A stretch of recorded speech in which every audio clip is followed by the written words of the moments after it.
Hey, welcome to another gun video. Today we're going to do a fairly long video, and what we're doing today is replacement of firing pins in break action. I was going to say shotguns, but really firearms we could say. I'll be talking about shotguns today, but of course a lot of rifles. You can get break action rifles which are basically built on the same action, so whether the barrel is rifled and fitted with sights is really beside the point when you're actually talking about replacing a broken firing pin. Now strikers, if you're in Britain you might call them strikers. In the US they tend to be called firing pins. I tend to use the word firing pin, but it's the same thing. Now I said break action, I specified break action firearms because I'm not going to be talking about semi-auto or pump shotguns, because the general mechanism of those is more akin to a repeating rifle. So you know they're going to tend to have either whether they hammer fire or striker fire, they're going to tend to have a long kind of fire, a bolt and a long firing pin. Whereas we're talking about break action firearms which have just a small firing pin where they commonly have the tip breaks off them. Now, all of the guns that actually with one exception, but we'll talk about that later, but generally I'm going to be talking about side-by-sides because that's what I've got. I don't actually have over and under. Over and under shotguns, with very few exceptions, are going to be Boxlock guns. So even though I won't be showing any over and unders in the video, if you have it over and under and it has a broken firing pin, then you can just assume that it's a Boxlock. That you can actually get, there is no such thing as Sidelock over and unders, but they tend to be very high quality, really expensive British guns, which most shooters aren't going to come across so much. And if you can afford a Sidelock over and under, you can probably afford to pay a gunsmith to fix it. And that's coming back to that, talking about cost. The main reason I'm doing this video is I've actually, if you watch my channel, you know I'm a bit of an amateur gunsmith. Most of my guns are fairly cheap ones, and if you've got a gun that's maybe worth a few $100s and it breaks a firing pin, for you to take it to a gunsmith, have them dismantle it, get the firing pin, turn up a new one presumably and fit it, is probably going to cost you a few $100s. It almost becomes non-economical to do. So that's why there's the impetus to try and do it yourself if you can. And at the very end of the video, I'll touch on this point again. The other thing too is you will see I've actually bought a few guns where I've seen them advertised, both shotguns and rifles, seen them advertised cheaply because it says that they've got a broken firing pin, and the owner, whether it's a private owner or a gun shop, it's not worth them getting it fixed because it's just not economical to pay a gunsmith to fix it and then actually try to get a price. So they just tend to sell them off cheap. So often you can get a really good gun cheap, and if you can fix the firing pin, it's a good way of getting a cheap gun. So the most common signs that you will see with a broken firing pin is misfiring. Now, the gun won't necessarily always misfire, because if you think about it, if you could just draw a little picture here, we might even zoom in a bit. Right, so if we do a bit of a picture of our gun, so let's just pretend it's a handgun, shall we? So there's the standing breech, here's the barrel, so with the chamber inside, so that's where the cartridge sits. And if we do a X-ray view kind of thing, we've got a hole like that, and generally the hole will go all the way through like that. So our firing pin will be sitting in here, we'll have a little bit sticking out, it'll be sticking out the back. And it'll generally have like a section here where there's a little screw to hold it in place from the outside, and you'll see all this shortly. So if you can imagine, if you've got a cartridge in here, and the firing pin's broken there, so there's one, let's just redraw it. So we've got a little piece of firing pin here, and then we've got the rest of the firing pin here. There we go. So it's in two pieces. Now, if the hammer hits here, hits the firing pin here, the gun's generally still going to fire, because this is going to hit this, which is going to hit the cartridge, and it's going to fire. And so then when you open the gun, as long as this little bit doesn't fall out, you put another cartridge in, it'll fire again. So typically what will happen is you tend to start seeing just the odd misfires, not necessarily misfiring all the time. Now one thing that will happen, one thing that will cause it to misfire all the time is if you open the gun and then this little bit just kind of falls out of the ground and be lost forever. So you end up having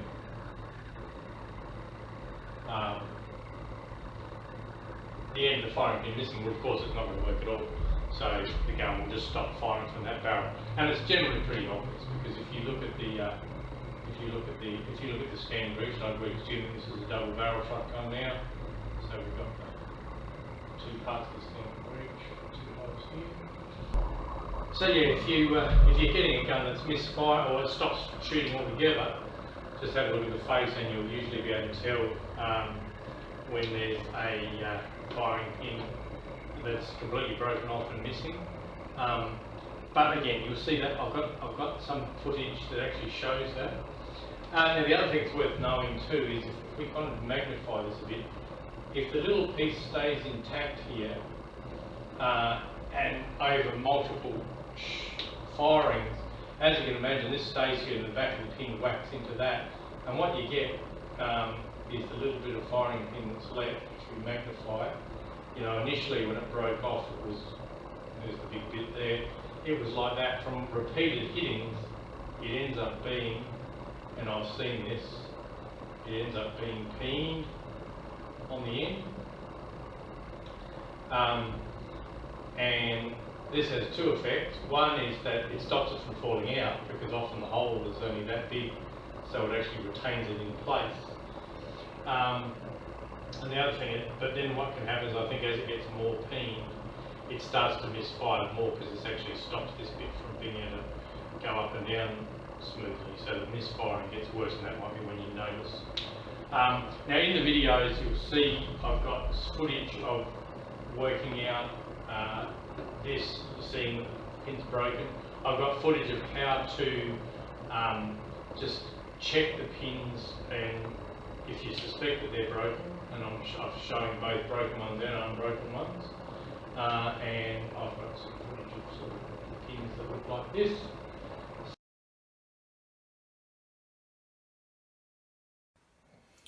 Now we're going to have a brief look at this hammer gun first. This is quite an unusual gun. This is a Newnham of Portsmouth break action top lever hammer gun, but it was actually made in 1871. It's a backlock gun.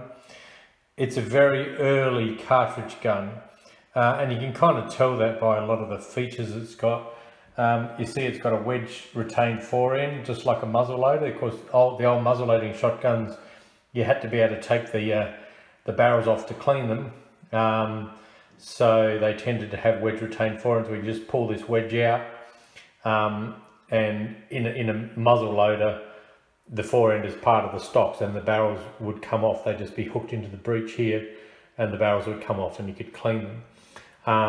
So obviously when they started making cartridge guns, breech loaders, they hadn't thought about any other way of doing it at this point. So if you pull that wedge out, the forend just comes off.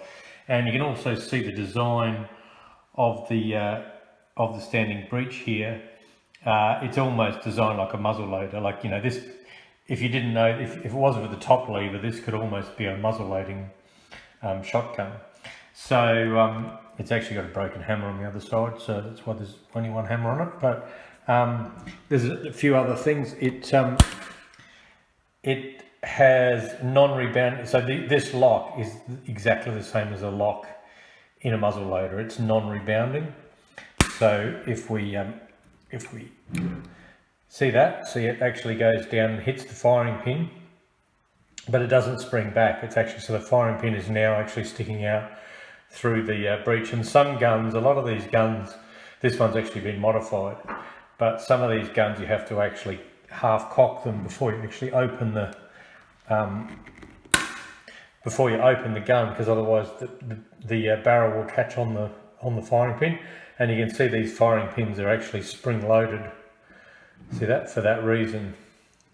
See, so to take this firing pin out, you actually just undo that little, it's actually hexagonal, a little hexagonal nut. You just use a little spanner and undo that, and that would be simple. I'm not going to bother doing it now because it's quite obvious how it's done. So if this was to get a broken firing pin, you just undo that, there'd be a spring inside and you could replace the firing pin. So this is a very unusual design because of its very early age of hammer gun. You're unlikely to see one like this, but I thought I'd just mention it. Alright, so what we've got here is something that's probably more typical of late 19th, earliest 20th century hammer guns. This is a Claber and Johnson gun. Do you remember I mentioned on that other older gun it had non-rebounding hammers? This one's got rebounding hammers, so you can see even though the hammer's down, it's not actually touching the firing pin. So when the gun fires, the hammer comes down, hits the firing pin and actually rebounds back a little bit, so it's not actually sitting against the firing pin, and that means that the pins can actually be pushed back, you know, when the gun's closing, so that they don't actually get caught on the face of the barrels as they're coming up. So that was a design feature that they modified when breech loaders were introduced. Anyway, so now we'll show you we'll take a firing pin out of this gun and show you how to do that. But before we do that, I might just show you, when we were talking in the beginning, I was talking about how to tell if a gun's got a broken firing pin. So let's just do that first.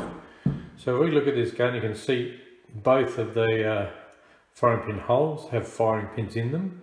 So we know that, you know, if this gun was misfiring, we know that it's not missing a firing pin tip. And then the other thing we can do is we can actually push that there like that, and then see that? So because I can do that, I know that this firing pin's not broken because it's pulling back. If this had a broken firing pin, that little bit might be sticking out the front, and when you pull this back, that would stay there because they're in two pieces, and you will see that later in the video. I've got an illustration of actually that happening. Alright, so the first thing to do with any sort of screw in an old gun, which could have been there like forever, is just check that often they're all full of dirt and stuff, so I'll often get something sharp and just scratch off and lumps of dirt and crud and dried oil and everything. Just make sure you can get your screwdriver into the base of the screw, because you want to do everything to make sure that you're not going to, if the screw is tight, you're not going to damage it such that you can't get it out, because that can be a bit disastrous. Pick a screwdriver bit that's close.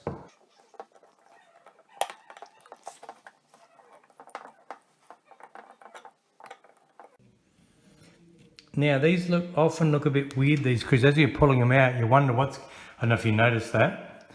You wonder what's going on. It seems to be going all crooked, and it's because the screws have been actually put in and then the gun finished, like the actual filer has actually filed the smooth surface and filed the top of the screw so it's flush with the surface, and then they unscrew it again and recut the thread. So that's why it's got that weird kind of shape on it. But when you screw it in, you just make sure you only screw it in enough so that it blends to that shape. So anyway, that's the retaining screw for the firing pin, and there's the firing pin. So I'll just get a bit of paper towel. So there's your firing pin. So, I mean, this one looks fine. You know, it's an English gun. It's probably made from pretty good quality steel, but that's where they break. Just where the thick bit goes to the thin bit, just the tip breaks off typically. So if you get one of these guns that's got a broken firing pin, you just need to take it out like this. And as you can see, they're a pretty simple thing. So you can actually turn up a piece of steel, turn it down to that. What I always do when I make them is I make them several millimeters too long for a start. Just make sure there's the right diameter, several millimeters too long. Then you can actually file this just with a hand file. This bit here, you know, measure that bit there. Make sure that that bit there and this bit here are the same distance so that you've got the same movement of the firing pin. File it at the same depth. And by the way, I've been using 4140 sort of semi-hardened steel, and you don't need to temper it anything. You can cut it in the lathe as it is, but it's hard enough, but tough enough to make good firing pins. And I've had good success. I haven't had any break at this point. So there's that. And while you're there, so you know, potentially you might have dirt, you might have all sorts of crap in that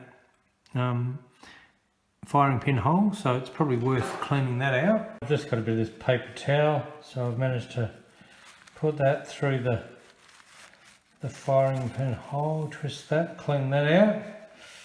What I'll do is I'll rip the big bit off and make a fatter bit, and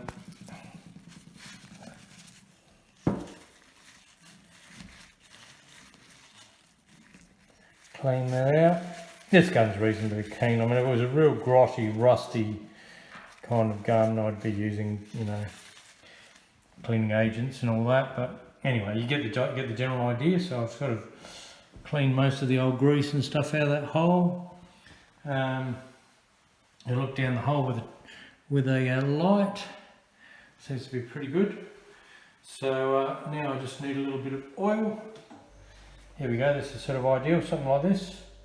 This is oil with Teflon. So I need to use it sparingly, just enough to allow it to slide.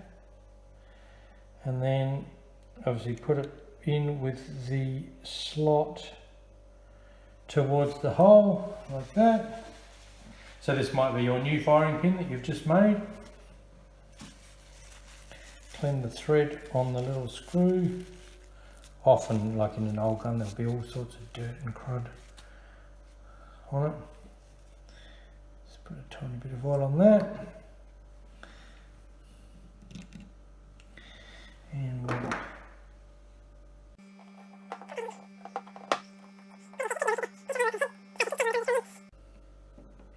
okay, now this is the point. You can see that's kind of about 180 degrees out.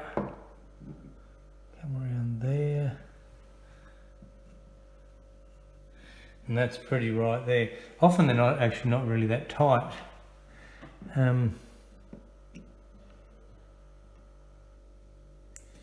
we go. So there we go.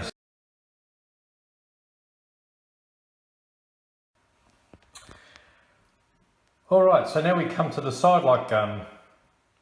This is actually a Spanish, it's an Armas Parkami Spanish Sidelock, so it's not nearly the price and the quality of your typical British Sidelocks, which are worth, you know, many thousands of dollars at the least. But the basic design's the same, and it is handmade. Like this, if you look at this lock, the internals of this lock, or these locks, you know, you can see that everything's handmade and hand fitted. But basically you've got your hammer, just like the previous gun, which was a external hammer side lock. So it had this basically this similar sort of design of locks, but instead of the hammer being on the inside like it is on this, you had a shaft coming through and the hammer on the outside. Because the hammer's on the inside in this, the firing pins are also on the inside. So if this is showing signs of a broken firing pin, you need to remove the locks to access the firing pins, and you can then check them, just like I did with that last one. You can check them to see if they're broken, and there's a retaining screw similar to that other one, on a slightly different angle, but you can remove the retaining screw and remove the firing pin.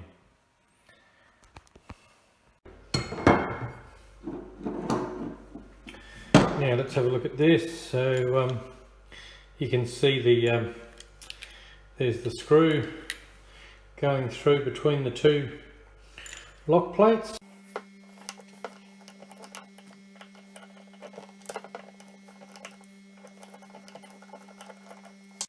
Righto.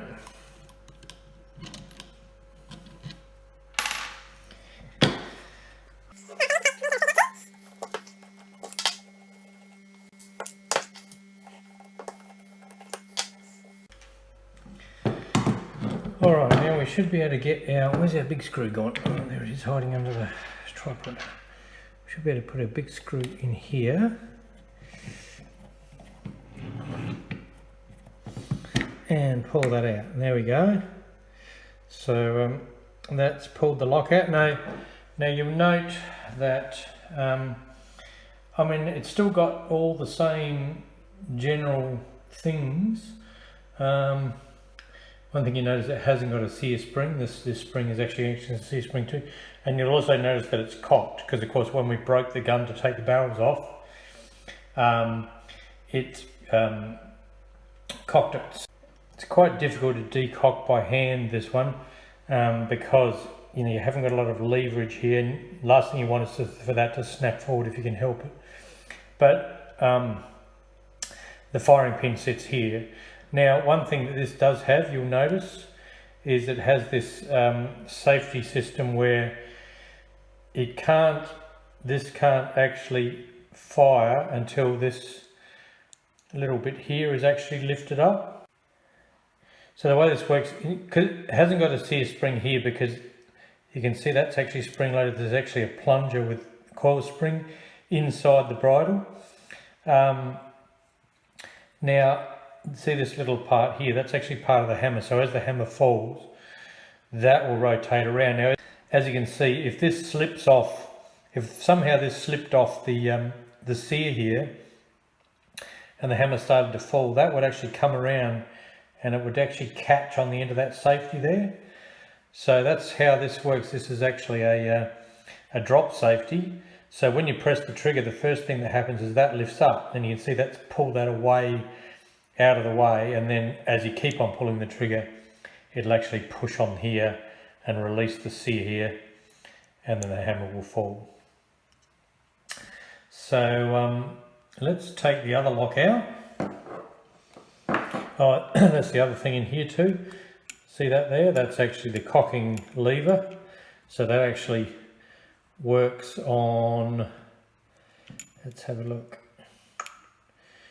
Yeah, that's, I think that sits over here, over this part here. And as the gun's open, it pushes down on that and actually cocks the gun. Now, what we can do with this to get this lock out is just put something carefully through there.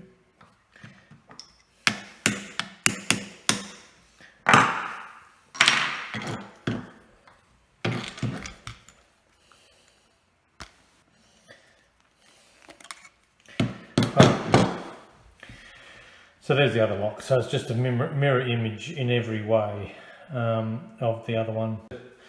I've replaced, both of the firing pins have broken in this gun in the past. Now I've actually got some footage of this, which I'll be tagging on as soon as I finish this little bit. So we've got, there's the firing pin there. You can see it poking out through the breech face. Now I've got a little bit of footage of this firing pin when it was broken, and where, as I showed you, I'll show you this now. So that's out there. If if I grab this and pull it backwards, if I can grab it. Anyway, see that? So if that was broken, this would be staying in one spot as I pulled it back. Now in this gun, I don't know if you can see, but there's actually a screw going up on an angle up there, which is the retaining screw for this. Now, when I first pulled this gun apart, when it had broken firing pins, there was no way of easily getting a screwdriver up into there, and I didn't want to wreck the screw head, so I decided to take the timber off so I could actually get a screwdriver straight up here. In the end, it probably wasn't necessary because the screw ended up being quite loose. So if I had to replace this firing pin now, I would use one of those. I've got some of the, the little screwdrivers that have a little right angle like that. So you could just put it in there and you could just screw that out and then the firing pin would come out. I'll cut over to the footage of when I replaced the firing pin with this gun. It was a couple of years ago now. Alright, so I've managed to dismantle, do a partial dismantle of the receiver of the gun. So I didn't go through that. This striker here, and you can see there's a retaining screw on it. Now there's no way you can get to that retaining screw without taking the stock off. Now this gun's been misfiring in the right barrel mainly for a little while, and then just recently it started in the left barrel. But if you look, you've got the striker here, the back of it here, and you've got the point of the firing pin here. And if I do this, see that? Oops. See that? I'm moving that striker, but the firing pin's not moving. So I'm assuming that that's a one-piece firing pin and the tip's broken off, which is why it's misfiring. So so yeah, I'm going to take that pin out now, hopefully, and or the striker, take the screw or the little pin as they call it, which in England they call even these things with a thread on them, they call them pins in a gun. So I'm going to take that out and I should be able to then push out this striker. So I'll do that now. Alright, so that you would have seen the footage of replacing the firing pins of this gun. Now I'll just talk about what happened with this gun. I'm not sure how much I discussed in the other video. I can always edit this out. This gun actually started just occasionally misfiring. I think it was in the right barrel from memory. Occasional misfire, and I finally sort of thought, oh, there's probably something wrong with the firing pin. So I pulled the locks off and did the test and realised that that firing pin was broken. But the left barrel had never misfired. But then when I went to take the firing pin out and I did the test on the left barrel, that one was broken too. So both of them have been broken. Who knows how long they've been broken for, but they were still working. So it just goes to show it's sort of interesting the sort of symptoms that you can get. Anyways, so of course, if you've been working on this lock, say you pulled it apart or repaired it or whatever, before you put it in a side lock, you always cock it. So you just manually cock it before you put it in. But we haven't decocked it in this instance, so we don't need to worry about that. So so that goes in there. But you can see the amount of work that it would have taken. So even though this is a fairly modern Spanish gun, I think I worked out this one's made in 1978 from the proof marks. This would have all still been hand fitted in at a Spanish gun maker's. So these are actually, if you're looking for just a general gun for sporting or general use, you can't really go past one of these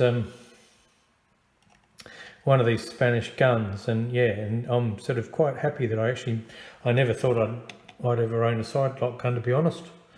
But yes, it's a good gun, this one. So generally I'll just do those front ones up. They go into the actual action there. A lot of Sidelocks won't have this front screw. Most of the British ones, I think, only just have the main back screw. But this one goes into here as well. Oops.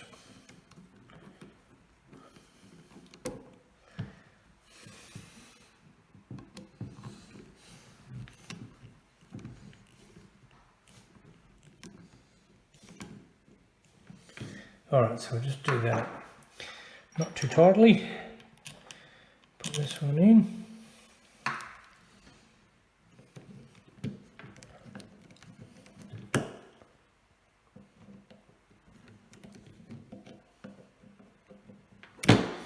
That bit's probably a little bit wide for that. I need to get a thinner bit.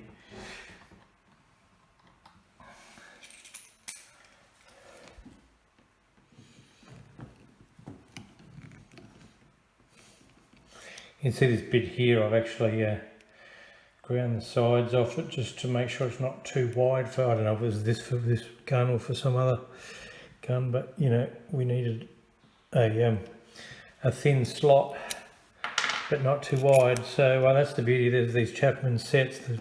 The bits are very cheap, so you just buy a whole heap. I've got heaps of them, and then when I need one, I just grind it.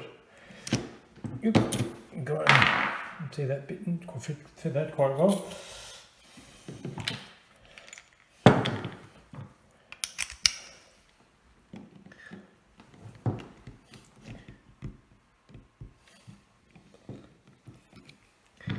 Now that's, you can see that's actually not fully in there yet.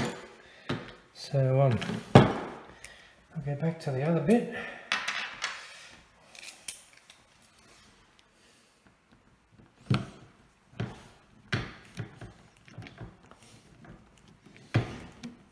The other lock must have just been pushed out and just got a bit. Okay, that feels tight now. Alright, so that's now flush. So and that you can see that screw is actually,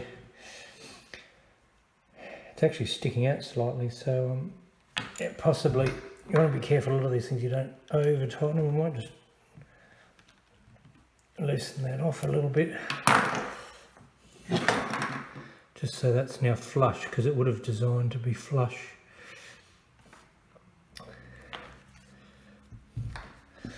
Alright, so that's the Sidelock gun back together again. So if you've got a Sidelock with a broken firing pin, and again that's assuming it hasn't got disc set strikers, which you'll see shortly. Now I should just mention this now, going off on a tangent. These guns that have internal hammers, it's always a good idea to use snap caps. These are original Churchill snap caps that I bought at an auction in England. They're pretty old and battered, but they do the job.